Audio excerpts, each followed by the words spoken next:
नमस्कार, आप देख रहे हैं एक्स्ट्रा डोज। बिहार की राजनीति में वैसे तो कई दिग्गज नाम हैं, लेकिन एक जो नाम है वो बहुत तेजी से पॉलिटिकल ग्राफ बढ़ा है, पप्पू यादव का। पूर्णिया से सांसद बने हैं और अब एक तरीके से देखा जाए तो आरजेडी के सामने चुनौती बनकर पप्पू यादव धीरे धीरे उभर रहे हैं। मतलब पप्पू यादव ये कह नहीं रहे कि वो सीधे सीधे उनके टारगेट पर आरजेडी है, लेकिन आरजेडी के लिए वो चुनौती बनते जा रहे हैं। कभी प्रशांत किशोर के साथ उनके गठबंधन की बात होती है, तो कभी ऐसा लगता है कि नीतीश कुमार की जेडीयू का भी दामन वो थाम सकते हैं। कभी ऐसा लगता है कि प्रधानमंत्री नरेंद्र मोदी के नाम पर, उनके विकास के कामों पर भी उनके साथ हो जा सकते हैं। तो पप्पू यादव बिहार की राजनीति में किधर बहेंगे, वो ऐसी हवा बन गए हैं कि वो किधर बहेंगे अभी कयास लोग लगा रहे हैं, लेकिन कुछ भी अंदाजा लगाना मुश्किल हो रहा है, क्योंकि पप्पू यादव आज बयान कुछ देते हैं, कल कुछ देते हैं, परसों कुछ देते हैं।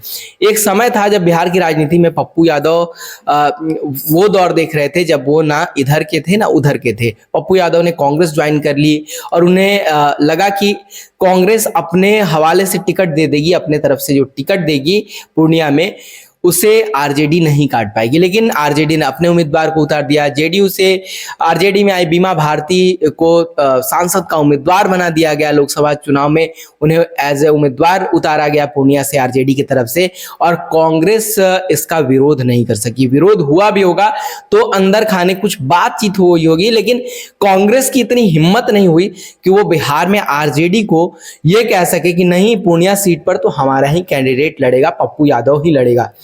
आरजेडी ने जो कहा कांग्रेस ने वो मान लिया। कांग्रेस का पप्पू यादव ने बहुत इंतजार किया कि कांग्रेस स्टैंड लेगी, और अगर स्टैंड लेती है तो एक विवाद भी खड़ा होगा और वहां से Pappu Yadav as a hero निकलकर सामने आएंगे कि देखिए, पप्पू यादव के लिए आरजेडी के यहाँ जगह भले ही नहीं है, लेकिन कांग्रेस ने जगह दे दिया। कांग्रेस और आरजेडी में पप्पू यादव की वजह से खटास आ गई उनके रिश्ते में। लेकिन पप्पू यादव की जो वो पूरी पटकथा थी, मंशा थी, वो उस पर पानी फिर गई, क्योंकि कांग्रेस ने स्टैंड नहीं लिया। स्टैंड कांग्रेस ने कन्हैया कुमार के लिए भी नहीं लिया था बिहार में, ऐसा कहा जाता है। तेजस्वी यादव ने कहा था कि नहीं, कन्हैया ने हमसे टिकट ही नहीं मांगा। कन्हैया ने कभी ये नहीं कहा कि मुझे इस बार बिहार से लड़ना है, तो हमने उस पर कभी सोचा भी नहीं और कन्हैया ने हमसे कभी बात नहीं की। तो ऐसा जो कहा जा रहा है कि कन्हैया कुमार को तेजस्वी यादव ने बिहार में नहीं आने दिया, बेगूसराय से फिर से नहीं लड़ने दिया चुनाव, ये एक र्यूमर है। ये तेजस्वी यादव पहले क्लियर कर चुके हैं। लेकिन पप्पू यादव के मामले पर जब तेजस्वी यादव से बात की गई और पूछा गया कि आखिर तेजस्वी यादव और पप्पू यादव के बीच ये जो खाई है वो बढ़ती जा रही है, ऐसा क्यों हो रहा है कि आखिर पप्पू यादव फोटो खिंचवाते हैं लालू यादव और तेजस्वी यादव के साथ, एक साथ बैठे हुए नजर आते हैं। शाम को वो जाकर एक दो दिन के अंदर वो जाकर कांग्रेस ज्वाइन कर लेते हैं, और उसके बाद क्या होता है कि कांग्रेस और आरजेडी एक दूसरे के आमने सामने खड़ी हो जाती है, क्योंकि पप्पू यादव बीच में आ जाते हैं। लेकिन पप्पू यादव फिर से कांग्रेस की चुप्पी के कारण पप्पू यादव साइडलाइन कर दिए जाते हैं, और वहां से आरजेडी अपने उम्मीदवार को उतार देती है। और सिर्फ उम्मीदवार नहीं उतारती है, एक बड़ा प्रचार अभियान चलता है। दोनों पार्टियों के समर्थकों के बीच में एक झड़प भी होती है। मतलब पप्पू यादव के समर्थक और आरजेडी के समर्थक आमने सामने आ जाते हैं।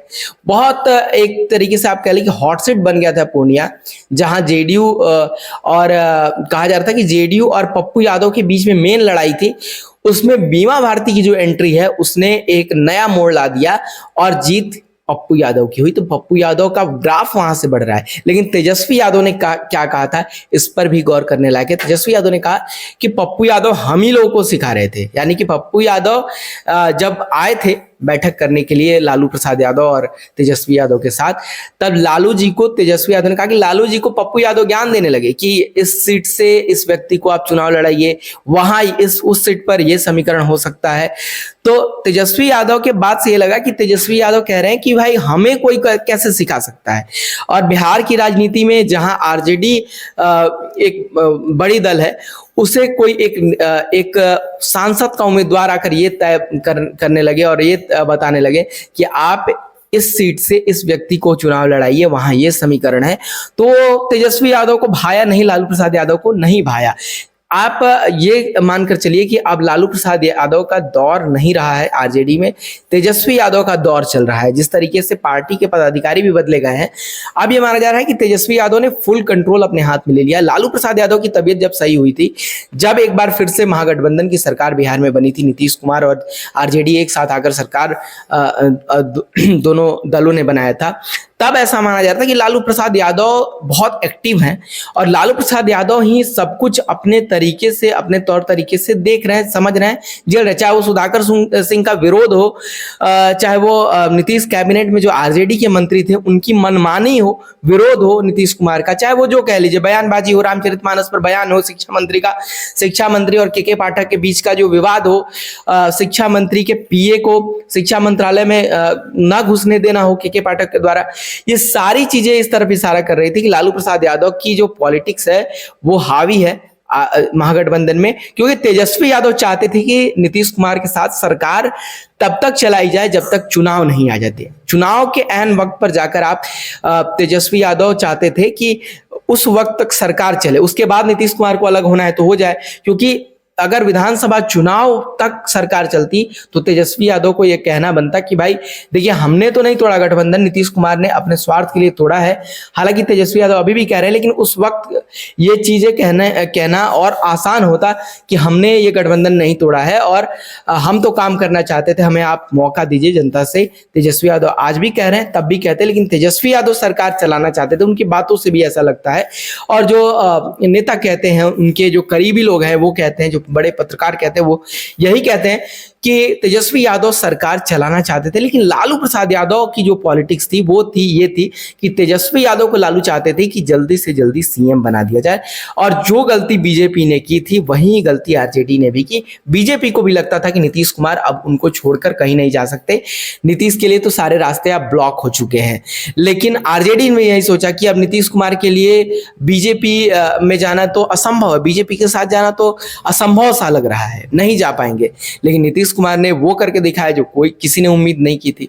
तो सब अभी भी नीतीश कुमार से डरे हुए हैं कि नीतीश कुमार क्या फैसले ले लेंगे। इस पर कोई खुलकर नहीं बोलना चाहता है कि ना तेजस्वी यादव बोलते हैं, ना ही बीजेपी की तरफ से कुछ उटपटांग बयान दिए जाते हैं कि तेजस्वी यादव ये कह रहे हैं कि कुछ भी हो सकता है, लेकिन बीजेपी कह रही है कि नहीं, वो हमारे साथ ही हैं, और बीजेपी इस बार संभल कर चल रही है।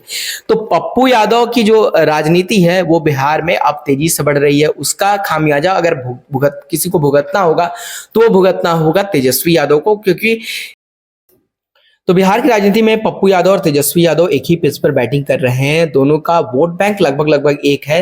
आरजेडी के वोट बैंक में ही सेंधमारी करने की कोशिश अब पप्पू यादव कह रहे हैं कि मैं विरासत के सहारे नहीं, मैं अपने स्ट्रगल और अपने व्यक्तित्व, अपने प्रदर्शन के आधार पर वोट मांगता हूं। जनता से अपील है मेरी कि अगर आप पप्पू यादव को सपोर्ट करेंगे तो विकास को सपोर्ट करेंगे, वही आप दूसरों को सपोर्ट करेंगे तो आप उनके संघर्ष को और मेरे संघर्ष को देखिए। तो पप्पू यादव साफ साफ अंतर दिखाना चाहते हैं कि आरजेडी के जो पोस्टर बॉय है तेजस्वी यादव और उनमें क्या अंतर है, पप्पू यादव और तेजस्वी यादव में क्या अंतर है। जब एक इंटरव्यू के दौरान उनसे पूछा गया कि तेज प्रताप और तेजस्वी में आप अंतर बताइए, तो उन्होंने कहा कि तेज प्रताप ने अभी राजनीति सीखी नहीं है, लेकिन तेजस्वी यादव बहुत चालाक है, राजनीति जानते हैं। तो चालाक शब्द का उपयोग तेजस्वी यादव के लिए जब पप्पू यादव ने कह दिया, तो आप समझ के रखिए कि अब पप्पू यादव ने भी तय कर लिया है कि एकला चलो की राह जो है वो अपनाने वाले हैं। भले ही उनका पैचअप जेडीयू से हो जाए, दूसरे दलों से हो जाए, प्रशांत किशोर के साथ वो मिलकर कोई समीकरण बना ले बिहार में, लेकिन आरजेडी के साथ वो जाने के मूड में अब नहीं दिख रहे हैं, क्योंकि उन्होंने कोशिश बहुत की थी पप्पू यादव ने कि वो आरजेडी से उनका पैचअप हो जाए। अब उसके अंदर क्या चालाकी थी, क्या नफा नुकसान की पॉलिटिक्स थी, तेजस्वी यादव ने जो समझाया उस पर भी गौर करने लायक है। लेकिन पप्पू यादव ने अपने तरफ से कोशिश की थी कि इंडिया अलायंस में उनके दल को शामिल किया जाए। जब दल को शामिल नहीं किया गया तो उन्होंने कांग्रेस ज्वाइन कर ली। तो ये सब कुछ दिखाता है कि वो तेजस्वी यादव के राह के सहारे ही वो आगे बढ़ना चाहते थे बिहार में। लेकिन अब जब तेजस्वी यादव की तरफ से ग्रीन सिग्नल नहीं मिल रही है, तो पप्पू यादव ने भी ठान लिया है कि वो अब इसी वोट बैंक में सेंधमारी करके आगे बढ़ेंगे। अब बिहार किसे स्वीकार करता है, क्या पप्पू यादव बड़े नेता बन पाएंगे, ये तो समय ही बताएगा। देखते रहिए एक्स्ट्रा डोज।